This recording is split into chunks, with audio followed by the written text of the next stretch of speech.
오늘은 신약 성경 349페이지, 350페이지 디도서 3장 3절로 8절입니다. 디도서 3장 3절로 8절 말씀을 제가 봉독하겠습니다.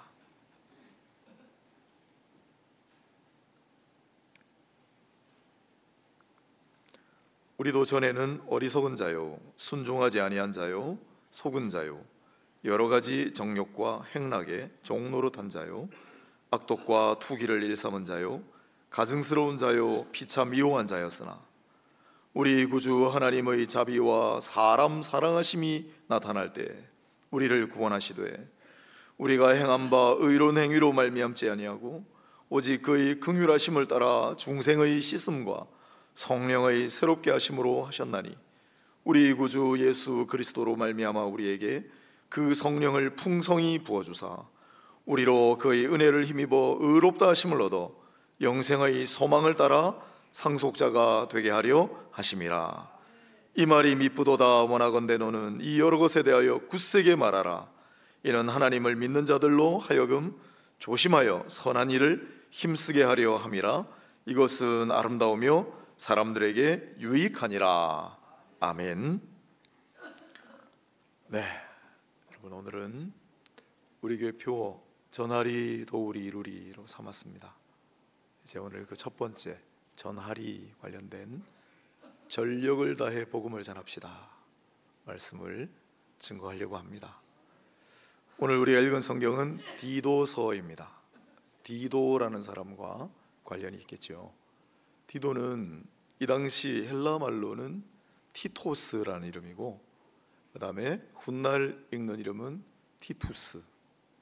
특히 티투스라는 이름은 이 디도서 서신이 작성된 게 60년대 중반이라고 생각이 드는데, 불과 몇 년 뒤에 똑같은 이름을 가진 로마의 장군 티투스가 예루살렘을 짓밟고 예루살렘 성전까지 다 파괴해버리고 말았습니다. 그런 이름이 생각나는 디도입니다. 바울의 아끼는 제자 디모데와 쌍벽을 다투는 인물입니다. 왜냐하면 디도서 앞부분에 내 사랑하는 참 아들 같은 디도라고 하거든요. 아들이라고 칭하는 디모데도 그랬죠. 정말 바울이 아끼는 제자. 그러나 오늘 우리는 그를 정말 특별한 전도자로 소개하려고 합니다. 이 디도는 비범한 인물이었는데 정말 어렵고 힘든 사역을 도맡아 했습니다. 특히 이 앞부분에 보면 그레데 섬에 내가 디도를 남겨두었다 바울이 이야기하는데, 성경의 그레데 섬, 즉 오늘날 크레타 섬이죠, 소개를 어떻게 했냐면 거짓말쟁이들과 게으른 자들이 가득한 땅이다. 이방인들 땅입니다. 그곳에 복음을 전하고 성도들을 가르치라고 보낸 인물이 디도니까, 또 고린도 후서에 디도 이름이 제일 많이 나옵니다. 여러분 잘 아시다시피 은혜에도 능력도 넘쳤지만은 문제가 많기로 둘째가 라면 서러워했을 도시, 교회가 고린도죠.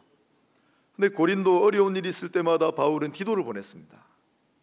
또 마지막에도 디모데후서 4장에 보면 디도는 달마디아로 갔다 그래놨어요. 달마디아는 오늘날 동유럽이거든요. 정말 남들이 잘 가지 않는 곳, 가려고 하지 않는 땅, 정말 힘들고 어려운 사역을 도맡아 한 인물이 디도였습니다. 디도의 어떤 점이 그렇게 만들었을까? 디도를 훌륭한 전도자라고 한다면 그를 그토록 탁월한 전도자로 만든 계기와 동의는 무엇이었을까를 오늘 말씀을 통해 추론해 보려고 합니다. 먼저 오늘 3절 말씀과 관련이 있는데, 디도는 어떤 자였나? 상한 심령의 전도자였다라고 말씀드리고 싶습니다. 제가 지은 말은 아니고 어떤 목사님이 그렇게 이름 붙이셨는데 아주 적절하다고 생각합니다. 상한 심령의 전도자였다. 이 상한 심령이란 말은 시편 51편 17절에 등장해요. 시편 51편은 잘 아시다시피 다윗이 지은 시편이고, 밧세바라는 여인과 간음하고 난 다음에 한때의 정욕에 도취되어 그게 뭐가 잘못된지도 모르는 채로 살다가 나단 선지자를 하나님 보내셔서 질책하니까 그제서야 죄를 깨닫고 하나님 앞에 엎드려 눈물을 흘리며 통회에 자복하며 남긴 시편이 51편이에요. 그때 상한 심령을 하나님께서 받아주시지 않겠는가? 큰 잘못을 지었지만은 바로 다음에 있잖아요. 상회하고 통회하는 마음을 주께서 멸시하시지는 않지 않겠는가? 하나님 앞에 엎드려 회개하는 기도예요. 시편 51편에 상한 심령이 나옵니다.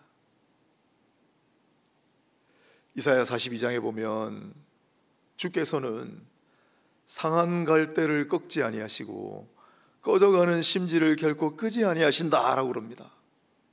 비록 상한 갈대와 같지만 꺼져가는 심지와 같지만 하나님 앞에 나와 은혜를 구할 때 외면하시지 않는다는 거예요. 우리 주님께서도 이 말씀을 그대로 인용하셨어요. 다윗은 상한 심령으로 상한 갈대와 같이 꺼져가는 심지와 같이 하나님 앞에 나아가 엎드려 용서를 받았습니다. 그러면 바울은 어떤가? 여러분 바울을 잘 아시잖아요. 그리스도인들을 핍박하고 예수를 저주하던 인물 아닙니까? 그도 나중에 가슴을 치면서 로마서에 나오잖아요. 하나님 용서해 주십시오. 그게 상한 심령 아니에요? 바울도 상한 심령으로 하나님 앞에 나갔을 때 하나님께서 그를 용납해 주시고 구원해 주셨잖아요. 그런데 바울이 아들 같은 제자 디도에게 쓴 편지에 우리도라고 해놨어요. 우리도. 디도야 너도 마찬가지가 아니냐. 뭐라고 써놨어요? 우리도 전에는 어리석은 자요, 순종하지 아니한 자요, 속은 자요, 여러 가지 정욕과 행락의 종로로 단 자요, 악독과 투기를 일삼은 자요, 가증스러운 자요, 피차 미워한 자가 아니었더냐? 나도 마찬가지지만은 너도 하나님께서 구원해 주시지 않았나? 돌아보니까 너무 어리석었던 거예요. 몰랐던 거예요. 속았던 거예요. 핑계할 수가 없는 게 순종하지 아니하고 정욕에 물들어서 온갖 악독과 투기를 일삼고 가증스러운 짓을 하고 피차 미워하는 자로 살았던 거예요. 기가 막히죠. 지금 생각하면 상한 심령이잖아요. 통회하는 마음이잖아요. 회개의 눈물이잖아요. 아마 들어보셨음직한 이야기인데 하나님이 천사들로 세상에 내려가서 제일 아름다운 걸 가지고 오너라 시키셨대요. 한 천사가 아주 아름다운 여인의 얼굴을 갖다 드리니까 아니다, 이쁘긴 하지만 가장 아름다운 건 아니다. 다른 천사가 내려가서 아가의 모습을, 얼마나 아기 이뻐요, 얼마나 사랑스러워요, 그러나 그것도 아니라고 하셨어요. 세 번째 천사가 순교자의 피를 남아다가 너무 숭고하죠. 너무 아름다운 거죠. 그러나 그보다 더 아름다운 게 있다. 네 번째 천사가 가서 회개한 자의 눈물을 담아다가 하나님 앞에 드리니까 그래, 이게 세상에서 제일 아름다운 거다. 회개한 자의 눈물. 바울도 그랬고 디도도 그랬고 어떻게 전도자로 살았을까? 그 어려운 지역에 가서 복음을 전하고 성도들을 어떻게 가르쳤을까? 스스로가 상한 심령을 회개하는 눈물을 담아 그렇게 복음을 전했기 때문이죠. 나 같은 자도 하나님 구원해 주셨는데 여러분도 하나님이 용납하시고 하나님 여러분에게도 구원의 은혜를 베풀어 주실 것입니다. 그런 상한 심령의 전도자, 회개의 눈물을 담고 갔던 복음 전도자였기 때문에 놀라운 사역을 감당할 수 있었다 생각이 들어요. 우리가 전도하면 불편해하고 힘들어하는데 그렇지 않아요. 여러분 다 하나님 앞에 그런 마음이 있잖아요. 나 같은 것을 구원해 주신, 회개의 눈물을 흘렸던 때가 있지 않았습니까? 그 눈물을 담아 나 같은 것도 구원해 주신 그 하나님의 놀라운 은혜를 꼭 그 하나님의 은혜가 필요한 분들에게 가서 전할 수 있게 되기를 소원합니다. 한번 다시 생각해 봤어요. 이렇게 어리석고 가증스럽기 짝이 없는, 완전히 썩어서 형편없는, 아무짝에도 쓸데없어 보이는 이런 인생을 하나님이 왜 구원해 주셨을까요? 옛날 노래인데요, 제가 좋아하던 노래예요. 당신은 누구시길래 이렇게 내 마음 깊은 거기에 찾아와 어느새 촛불 하나 이렇게 밝혀놓으셨나요? 이 노래 아세요? 어느 별 어느 하늘이 이렇게 당신이 밝혀놓으신 불처럼 밤이면 밤마다 이렇게 타오를 수 있나요? 참 지금 봐도 너무 아름다운 노랫말이죠. 그 다음은 제가 불러보겠습니다. 언젠가 어느 곳에선가 한 번은 본 듯한 얼굴, 가슴 속에 항상 혼자 그려보던 그 모습, 단 한 번 눈길에 부서진 내 영혼, 사랑이야 사랑이야. 송창식 씨의 사랑이야라는 노래예요. 참 좋아해서 예전에 많이 불렀습니다. 그런데 하나님 은혜를 입고 새로운 마음으로 지난 날을 돌아보고 모든 사물을 바라보면 다 재해석이 돼요. 일부 때 신혼부부가 있어가지고 제가 물어봤습니다. 지금 아내가 어느 날 쳐다볼 때 너 영혼이 산산이 부서지는 듯한 느낌을 받았냐? 웃기만 해요.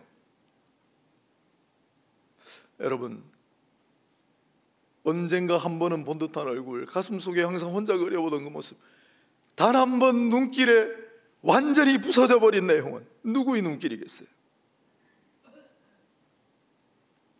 주님의 눈길로 여겨지는 거죠.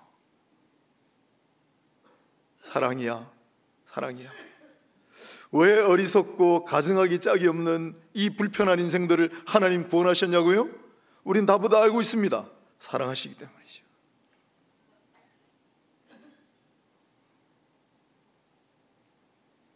성경 9절에 요한복음 3장 16절, 하나님이 세상을 이처럼 사랑하사 독생자를 주셨으니 이는 그를 믿는 자마다 멸망치 않고 영생을 얻게 하려 하십니다.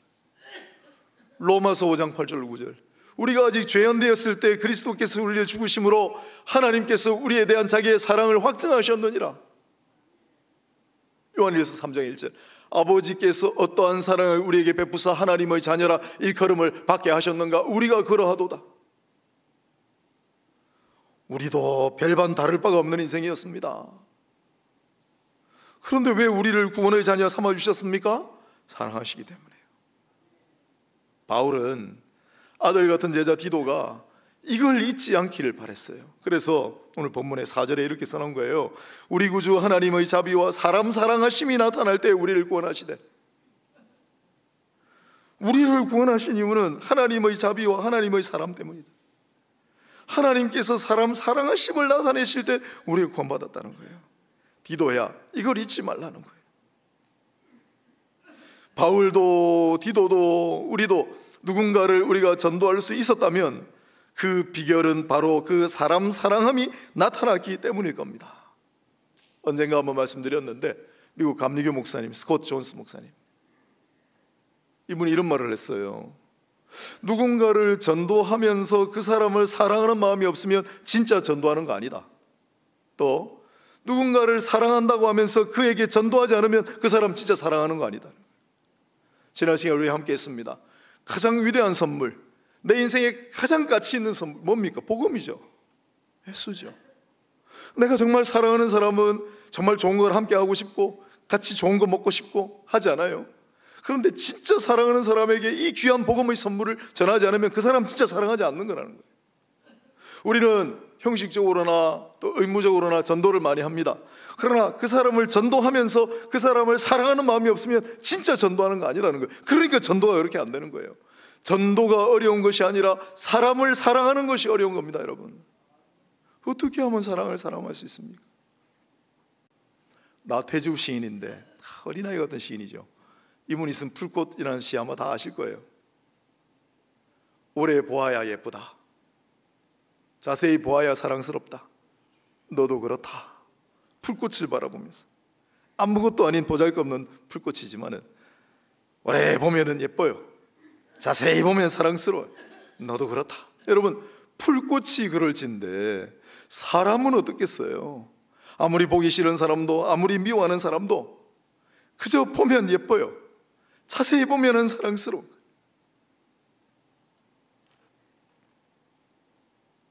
우리가 누군가를 정말 사랑한다면 우리는 그에게 인생 최고의 가치, 우리 인생의 그 어느 것하고도 바꿀 수 없는 소중한 것을 반드시 전해줘야 되지 않겠습니까? 그 복음이에요. 그게 예수입니다. 우리가 전도하러 나간다면 정말 그 사람을 사랑하는 마음으로 보고 또 보고 자꾸 살펴보면 사랑할 구석이 있대요. 그래서 그 사랑을 먼저 우리 마음에 담고 그 대상을 사랑하는 마음을 먼저 가지고 전도하고 나아가. 바울이 그랬습니다. 디도가 그랬어요. 우리도 그렇게 사랑의 전도자가 다 될 수 있기를 바랍니다. 오늘 본문에 2번이나 기록된 단어가 하나 있습니다. 성령입니다. 5절 말미에 보시면 중생의 씻음과 성령의 새롭게 하심으로 하셨나니, 6절 말미에도 우리에게 그 성령을 풍성히 부어주사. 성령은 어떤 존재라고 여러분 여기십니까? 구원의 영이십니다. 구원의 영이 성령입니다. 왜냐하면 오늘 사실 성경에 많이 안 나오는 단어예요. 중생, 새롭게 하심, 거듭남. 성령은 한 인생을 새롭게 하셔요. 거듭나게 하십니다. 중생하게 하십니다. 그래서 예수 그리스도를 나의 구주라고 시인하게끔 하는 구원의 영이 성령입니다. 예수 그리스도를 믿음으로 신자가 되어 이제 이후로는 거룩한 삶을 살아가게 하는 성화의 영이 성령이에요. 무엇을 가지고 거룩한 삶을 사느냐? 성경을 가지고. 그래서 성령은 성경 하나님 말씀을 영감하여 기록하게 하시고 그 말씀에 밝은 빛을 비추어 주셔서 읽는 자마다 깨닫게 하시고 깨달은 말씀을 설득하고 권면하여 그대로 실천하고 살아갈 수 있게끔 도와주시는 영이 성령이에요. 오늘 그 성령의 사역이 쭉 나오잖아요. 바울은 어떻게 구원의 자녀가 되었습니까? 디도는 어떻게 구원의 자녀가 되었습니까? 그의 행위 아니에요. 그의 공로 아니에요. 그의 자격 아니에요. 성령의 역사였죠. 이제 신학교를 가면 굉장히 딱딱하고 재미없을 것 같지만 재미있는 것도 있습니다. 제가 신학교 가서 참 흥미롭게 여긴 게 소중회신 칭수. 제가 고시 공부할 때는 전부 이렇게 외워요. 외울 게 너무 많아서 앞글자만 해가지고 정말 많이 외웠거든요. 신학교 가니까 신학교도 저렇게 하더라고요. 소중회신 칭수. 이 구원의 여정, 구원의 서정하는 건데 어렵지 않아요. 우리 어떻게 구원받느냐? 하나님 부르셔서 소명, 그 다음 중생, 그 다음 회심, 그 다음에 신앙, 믿게 한다. 그 다음에 칭의, 의롭게 하신다. 그 다음에 양자 삼으신다, 수양, 소중회신 칭수예요. 한번 생각해 보세요. 그런데 오늘 이 구원의 서정이 이 디도서에 다 나와요. 물론 부르심은 앞에 나오지만은 중생이 나오죠. 5절에 중생의 씻음과 성령의 새롭게 하심으로. 회심, 앞에 3절이 회심의 과정이에요. 내가 어리석은 자였는데 하나님 나를 구원하셨다. 예수 그리스도를 구주라고 부르지 않습니까? 6절에 우리 구주 예수 그리스도로 말미암아. 신앙이죠. 6절에 7절에 보니까 우리로 그 은혜를 힘입어 의롭다 하심을 얻어. 칭의 아니에요. 칭의, 득의. 그리고 마지막으로 소망을 따라 상속자가 되게 하려 하심이라. 양자 삼아 주신 거죠. 한 인생은 이렇게 후원받습니다. 성령의 역사예요. 디도가 탁월한 전도자가 되고 특출한 사명을 감당할 수 있었다면 그것은 디도 개인의 능력, 디도 개인의 지혜, 물론 이바지한 면이 없지는 않았겠으나 전적으로 성령의 역사였습니다. 앞서 말씀드린 바와 같이 디도는 고린도 교회 사역을 특별히 감당을 했어요. 스승이었던 바울이 고린도 교회에 쓴 서신을 몰랐을 리가 없습니다. 거기 이렇게 적어놨잖아요. 내 말과 내 전도함이 설득력 있는 지혜의 말로 하지 아니하고 다만 성령의 나타나심과 능력으로 하여 너희 믿음이 사람의 지혜에 있지 아니하고 다만 하나님의 능력에 있게 하려 하였노라. 내 전도함이 말과 지혜로서가 아니라 성령의 나타나심과 성령의 능력으로 말미암은 것이다라고 얘기하죠. 스승인 바울이 그렇게 고백했고 디도도 그렇게 고백하며 살았을 것이다. 더더군다나 디도는요 안디옥 출신이에요. 갈라디아서에 나와요. 그리고 헬라인이라고 기록되어 있어요. 이방인이에요. 그런 디도가 유대인들에게, 많은 사람들에게 복음을 전하고 예수를 전할 때 그가 우월감에 승리감에 도취되어서 전했겠습니까?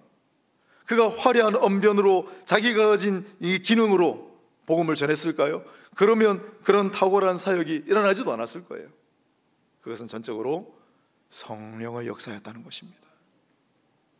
바울은 디도에게 편지를 쓰면서 성령의 새롭게 하심으로, 성령을 풍성히 부어주심으로 우리는 구원을 받고 하나님의 자녀가 되는 것이다라고 강조하는 거예요. 성령의 역사입니다, 여러분. 1835년에 하와이 해변에 타이터스 코언이라는 분이 나타났어요. 전도자였어요. 1835년 하와이는 그냥 태평양 한가운데 있는 피지처럼 그냥 섬이에요. 원주민들 사는. 여기를 방문한 전도자, 귀한 전도자인데 타이터스 코언이라고 되어 있지 않습니까? 미국 사람들이 발음하니까 저렇죠. 티투스예요, 티투스. 오늘 본문에 디도하고 이름이 같은 전도자가 하와이 해변 땅에 상륙을 해서 복음을 전하는데 2년 동안을 열심히 전했습니다. 2년 만에 마침내 놀라운 일이 일어났는데 오스왈드 스미스라는 목사님이 자기 책에 써놓은 걸 제가 인용해 보겠습니다. 집회를 알리는 종이 울리면 적게는 수천 명에서 많이는 15,000명이 함께 모여서 찬양과 기도 가운데 순식간에 통곡과 떨림과 울음이 터졌습니다. 집회에 참석하는 한 사람이 그렇게 고백을 했대요. 좌우로 날성검이 나를 사정없이 찌르고 있습니다. 막 고통스러워서 뒹굴며. 어떻게 그런 일이 있어요? 하나님 말씀은 살아있어 좌우로 날성검과 같았어. 우리 혼과 영과 관절과 골수를 찔러 쪼개기까지 하나니라는 말씀이 이 사람에게는 실제가 되어 나타난 거예요. 하나님 말씀이 나를 마구 찌릅니다. 또 어떤 사람은 조롱하면서 지나가다가 뭐 하는 짓이야? 조롱하면서 지나가다가 갑자기 꼬꾸라져서 하나님이 나를 치신다, 하나님이 나를 치신다, 그런 고백이 속출했다. 싸움이 그치고 술꾼과 도둑이 회심을 했으며 한 해에 5,244명이 교회에 등록했고, 할렐루야. 어떤 주일에는 1,705명이 세례를 받았대요. 이런 은혜가 우리에게도 있기를 바랍니다. 한번 해봤으면 좋겠습니다. 여러분 많이 인내하셔야 됩니다. 세례를 1,700명 하려면 예배 시간에 아마 몇 시간 걸릴 거예요. 어떤 주일에는 2,400명이 한꺼번에 성찬에 참여했다고 합니다. 여러분, 하와이에서 일어난 이 부흥에 대해서 들어본 적 있으세요? 이렇게 놀라운 사건을? 잘 없으시죠? 이 부흥의 주역에 섰던 이 티투스 코언이라는 전도자를 들어보신 적 있습니까? 저도 잘 몰랐습니다. 그러면 이 하와이 부흥은 어떻게 일어난 거예요? 성령의 역사였습니다. 성령의 역사였습니다. 성령은 어제나 오늘이나 영원토록 동일하신 하나님이시기 때문에 지금도 여전히 오늘 이 순간에도 성령의 역사가 있게 하실 줄로 믿습니다. 사모하고 기대고 의지하며 우리도 이 놀라운 성령의 은혜와 성령의 역사를 체험하기를 소망합니다. 성령의 사역자들이 되시길 바랍니다. 성령의 전도자들이 되시길 바랍니다. 우리의 말로 하는 거 아닙니다. 우리의 지혜로 하는 거 아닙니다. 나는 성경 말씀도 잘 모르고 나는 말도 잘 못하는데, 아닙니다. 우리는 그저 하나님의 손에 붙들린 전도자로 성령의 역사에 쓰임받는 도구들입니다. 성령의 전도자들이 다 되시기를 바랍니다. 성령의 전도자로 성령의 역사를 꼭 체험하며 하나님 앞에 영광 돌리는 모두가 되시기를 축복합니다. 마지막으로 바울은 디도에게 꼭 남기고 싶은 말이 있었던 것 같습니다. 그게 8절인데, 디도야, 이 말이 미쁘지 않느냐? 원컨대 너는 이 여러 것에 대하여 굳세게 말하라. 이 여러 것에 대하여 굳세게 말하라. 디도는 바울에게 잘 배웠습니다. 그리고 말씀을 통해 또한 학습도 했습니다. 마음에 명심했습니다. 그게 끝이 아니죠. 나가서 전해야죠. 복음을 전해야죠. 사랑을 실천해야죠. 그래서 바울이 아들 같은 제자 디도에게 마지막으로 당부하는 겁니다. 너는 이 여러 것에 대하여 굳세게 말하라. 그래서 사람들로 하여금 하나님 믿게 하고 선한 일들을 하게 하라. 이게 얼마나 아름답고 유익한 일이냐. 디도야, 굳세게 말하라. 무슨 뜻이겠어요? 흔들리지 말고, 어떠한 방해가 있어도 굴하지 말고 담대하게 가서 말하라.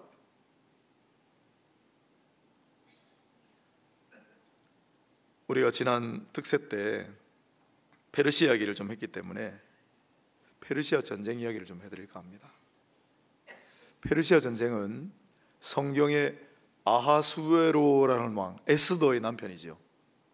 그 아하수에로의 아버지인 다리우스가 페르시아의 대군을 이끌고 유럽까지 집어삼키려고 그리스를 침공한 사건입니다. 누가 봐도 상대가 안 되는 싸움인데, 이게 역사의 신비인데 그리스가 이 페르시아 대군을 막아냈어요. 마라톤이라는 데서 승리를 거둡니다. 위대한 승리였죠. 그래서 이 마라톤 승리의 기쁜 소식을 전하기 위해 전령 하나가 뛰어가서 아테네, 그 거리를 기념삼아 지금 마라톤 대회를 하잖아요. 그래, 이 소식을 전하고 죽었다, 우리 그렇게 알고 있는데, 의뢰 그렇듯 이런 이야기들은 중간에 조금 보충이 됐을 가능성이 많습니다. 아무튼 여러분, 왜 이 전령이 죽을 각오로 사력을 다하여 아테네로 뛰어왔다고 생각하십니까? 이겼는데. 좀 천천히 전해도 되지 않아요? 왜 그랬을까요? 알려지지 않은 역사적 사실이 하나 더 있는데, 왜 이 전령이 그렇게 목숨을 걸고 사력을 다하여 아테네로 뛰어와야 됐는가? 페르시아 대군이 비록 마라톤에서 어이없는 패배를 했지만 전열을 가다듬고 이번에는 해군을 다 이끌고 전부 배에 태워서 아예 아테네로 직접 가자. 페르시아 대군이 지금 해군 함대 아테네로 공격하기 일보 직전이라는 소식이 있었기 때문에, 그래서 죽을 각오를 하고 가서 뛰어전한 거예요. 또 한 가지 알려지지 않은 사실이 있습니다. 여러분, 그 전령만 뛰어갔을까요? 아니요. 마라톤 전투에 참여하고 이겼던 그리스군 전부 다 뛰어갔어요. 왜? 조국이 지금 위기에 달렸으니까. 이것이 우리 그리스도인 전도자의 사명이라고 생각해요. 우리가 전하는 소식은 기쁜 소식이죠. 복음이죠. 그러나 반드시 그런 건 아니에요. 왜? 이 소식을 받아들이지 않으면 영원토록 어리석은 자로, 속는 자로, 가증한 자로 살아간다면 피할 길이 없는 무서운 하나님의 심판이 그에게 임할 것이기 때문에 이 두 가지를 같이 전해줘야 되는 게 우리에게 주어진 사명입니다.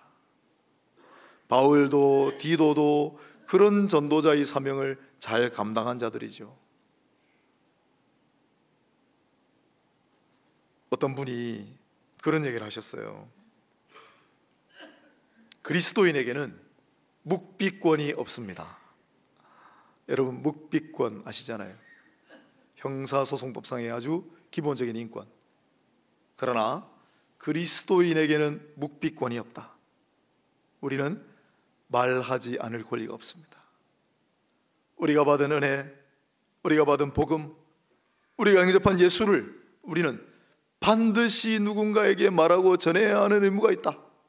그래서 그리스도인에게는 묵비권이 없다. 공감이 가요.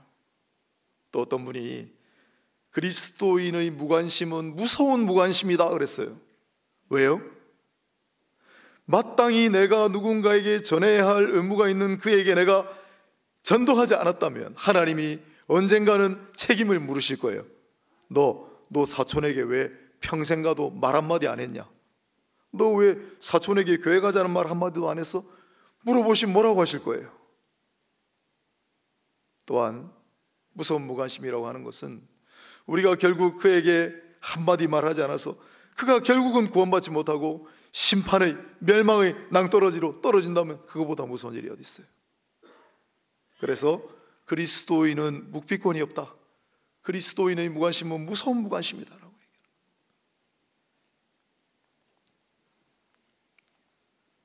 우리는 예수 그리스도 안에서 구원과 영생의 이 소식을 알려야 합니다. 뿐만 아니라 이 귀한 선물을 거부하는 자에게는 재난과 심판이 따른다는 소식도 알려야 합니다. 누가 감당해야 합니까? 전령한 사람이요? 아니요. 우리 모두가 그러한 전도자의 사명을 감당해야 할 줄로 믿습니다. 사랑하는 마음을 가지고 회개의 눈물을 담아 성령의 역사에 의지하며 대충 설렁설렁 할 수가 없는 일입니다. 전력을 다해야 할 줄로 믿습니다. 마라톤 평원을 가로지는 전령을 생각하십시오.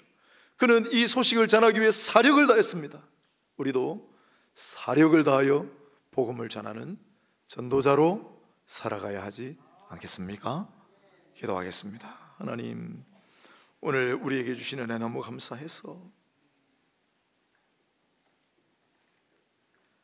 생각해보면 부끄럽기가 짝이 없는 인생이었는데 하나님께서 오직 사랑을 베푸심으로 구원의 자녀를 삼으시고 많은 은혜를 체험케 하셨습니다. 성령의 은총 가운데 살게 하셨습니다.